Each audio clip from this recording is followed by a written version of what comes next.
hora de entrevista. O mês de março, dedicado às mulheres, também é marcado pela campanha Março Lilás, uma iniciativa fundamental para a conscientização sobre o câncer de colo de útero.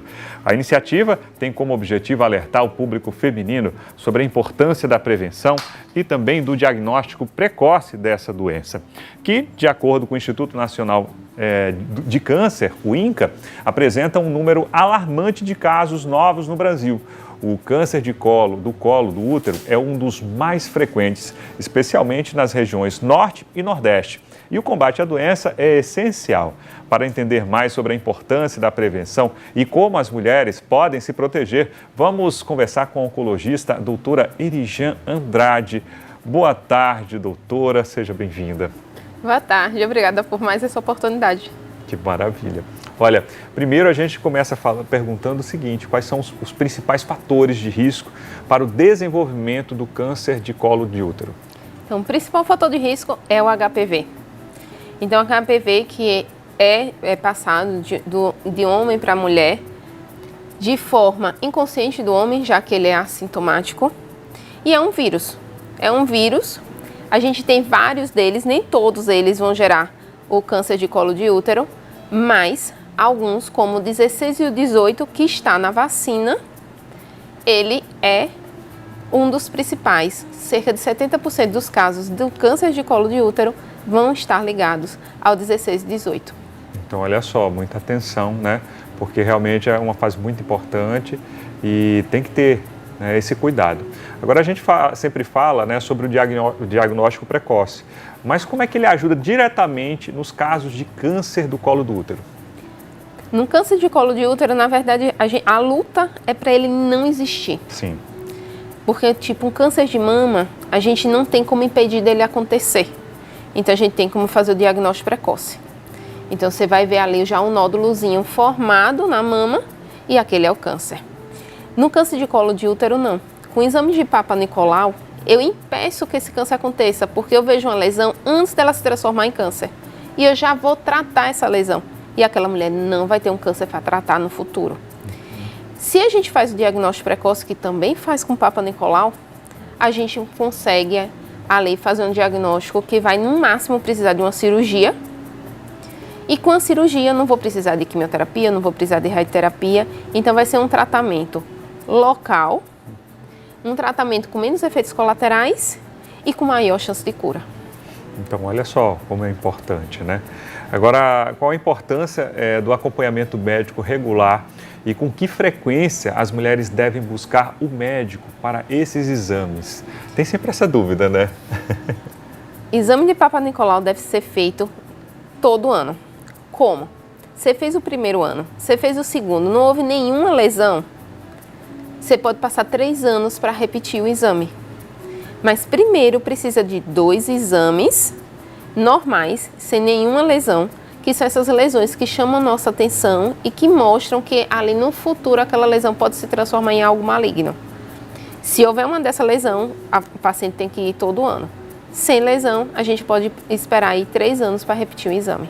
Olha só, então vamos, essa dúvida já sanada, o importante também estar sempre acompanhando. Agora, existe algum sinal que deve acender o alerta de cuidado? Qual é esse sinal? Esse é o nosso grande problema, né? O câncer de colo de útero, na maioria das vezes, ele é assintomático. Na hora que ele começa a dar sintoma, é porque ele já é localmente avançado. E que sintoma vai ser esse? Vai ser uma dor pélvica, então uma dor ali naquela região abaixo da barriga, vai ser sangramento, ou então, muitas vezes o sangramento vem depois do ato sexual, ou um corrimento mal cheiroso. A gente sabe que vários corrimentos estão ligados a bactérias, mas é um corrimento que você trata com a pomada, trata com medicamento e ele continua, ele perpetua. Então, pode ser um sinal que tem um câncer de colo de útero. Você falou sobre alguns indicativos, esses indícios, corrimento, sangramento, que também estão ali, né, podem ser confundidos com outros problemas de saúde, né? Como é que faz para poder diferenciar? Por isso é importante ir ao médico, porque ele vai tratar como infecção e depois vai coletar ali um Papa Nicolau para ter certeza que foi tratado, que não era só infecção, que realmente não tem nenhuma célula maligna envolvida. Então, gente, muita atenção, qualquer sintomas, como ela está falando, né? Existe toda essa preocupação do estágio, né? A gente não pode também normalizar a dor, que é algo muito importante. Muita gente acaba normalizando a dor, né? E isso não é normal, né? A gente sempre fala na oncologia que a dor que não é normal é aquela dor que retorna. Então, uma dor que eu tive hoje, tomei uma medicação para dor, aliviou e ela não volta mais, tudo bem. Mas uma dor que ela se perpetua, uma dor que vai ali 7, 10 dias e ela não para, e ela retorna. Então, essa dor tem que ser investigada. Então, gente, muita atenção em relação a isso, tá? Os hábitos de vida, né, como a alimentação e a prática de atividades físicas, podem influenciar na prevenção do câncer de colo de útero? Sim, e não só o colo de útero, mas em todos os cânceres. E lembrar sempre que o câncer de colo de útero está ligado também ao tabagismo. A gente só pensa no tabagismo com relação ao pulmão, só que não é. Na verdade, são 16 a 18 tipos de câncer que estão ligados ao tabagismo. E a gente está tendo uma nova onda, uma nova gama de novos tabagistas, que são os jovens agora com os VAPs. Então, a gente, em vez de a gente estar diminuindo o número de câncer ligado ao tabagismo, nos próximos 20 anos a gente vai ter um aumento desse número de câncer. E nunca esquecer da vacina do HPV. A vacina também é super importante, né? A gente poder falar sobre a vacina, uma questão de prevenção, a prevenção também com diversas atividades físicas, independente delas, né? Que podem ser feitas. O importante é 30 minutos, 3 vezes na semana, se for uma moderada. Se for uma mais leve, pelo menos 30 minutos, 5 vezes na semana. O importante é não ser sedentário. Vamos falar também sobre algo interessante, importante, doutora, que é sobre a alimentação hoje em dia, né?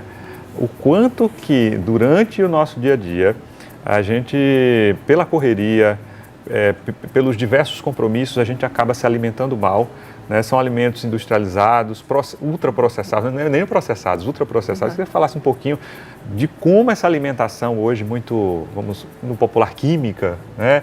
Acaba também trazendo aí fatores de risco. Então, a alimentação é aquela alimentação, a alimentação saudável é a alimentação menos processada possível. Então, é fruta, é verdura, é carne branca. A carne vermelha, ela não está ligada a um fator de risco maior ao câncer de colo de útero, mas tem que lembrar que a carne vermelha está muito ligada ao câncer de cólon, o de intestino, que hoje a gente está vendo cada vez mais pessoas jovens, e aí a gente tem aí Preta Gil passando por toda essa questão. A gente está vendo cada vez pessoas mais jovens com câncer de intestino. Antes a gente fazia colonoscopia com 50 anos, hoje a gente faz a partir dos 45. Existe uma tendência mundial a fazer a partir dos 40 anos. Então, a carne processada é extremamente maléfica e a gente precisa ter realmente, porque a gente sabe que a obesidade está ligado ao câncer. Então, a gordura, o açúcar. O açúcar, a gente tem um estudo muito importante do açúcar com mais de 2.000 mulheres, mostrando que aumenta em cerca de 26% o risco de câncer de mama. E a gente sabe que está também ligado aos outros fatores. Então, Erijan, é para tirar o açúcar todo? Não. Mas não dá para ser um açúcar todo dia em excesso. Então, tudo em excesso é ruim. E o açúcar tem todo esse malefício. Então, realmente, é ter uma alimentação mais saudável possível. A gente está se policiando em relação a isso e é como tem muita gente falando, né? Uma frase, né? Desembrulhar menos e descascar mais, né? Ou seja, o mais natural possível, né? Com certeza. Bom, mas a gente quer saber também sobre se existe algum fator genético que pode aumentar a probabilidade de uma mulher enfrentar o câncer do colo do útero. O câncer de colo de útero não tem nenhuma síndrome genética hoje conhecida. Eu sempre lembro que, na verdade, os cânceres genéticos familiares, eles são raros. As pessoas acham que, eu só vou ter câncer se eu tiver uma pessoa que tenha tido câncer na minha família. É ao contrário. O câncer ao acaso, o câncer que a gente produz no nosso dia a dia com as nossas escolhas, ele é muito mais frequente. Só de 10 a 15% dos casos são genéticos. Olha aí, gente. Então, assim, atenção, porque existe, né, essa questão genética que é muito debatida, né, entre as pessoas, E a doutora está falando sobre a importância do seu autocuidado, porque realmente esse tipo de câncer, que é a partir das escolhas da gente, é que é realmente muito mais frequente. Muito mais frequente. Bacana. O Março Lilás, ele é uma campanha nesse período, mas qual a importância de manter essa conscientização durante todo o ano, não apenas este mês, né? Assim como várias outras campanhas. Esse aqui a gente dá mais atenção, mas assim, durante todo o ano é importante. É importante, tem que lembrar de fazer o Papa Nicolau, de fazer todos os seus exames de rotina, na verdade, fazer a mamografia, depois dos 45 anos, fazer a colonoscopia. Por quê? Porque a gente assim vai impedir, no caso do câncer de colo de útero e do câncer de intestino, são 2 exames que a gente impede o câncer de acontecer. Isso é extremamente importante. Os outros a gente vai fazer o diagnóstico precoce. Na mamografia eu faço o diagnóstico precoce do câncer de mama e assim eu aumento a chance de cura e a gente vai diminuir essa mortalidade pelo câncer que vai aumentar muito. A gente sabe que vai haver uma inversão no mundo nos próximos 10 anos. Em 2030 a gente vai morrer mais de câncer do que causa cardiovascular. Olha só, gente, a importância da gente poder estar atentos aos sinais, né, em relação também à vacinação, que é muito importante, e é claro, ficar atento à nossa alimentação também e atividades físicas para que a gente tenha um futuro com qualidade de vida, né, doutora? Isso, sem tabagismo, diminuição da quantidade de álcool e vacinação. Muito bem. Muito obrigado pela participação, doutora Erijan, uma campanha de conscientização importantíssima.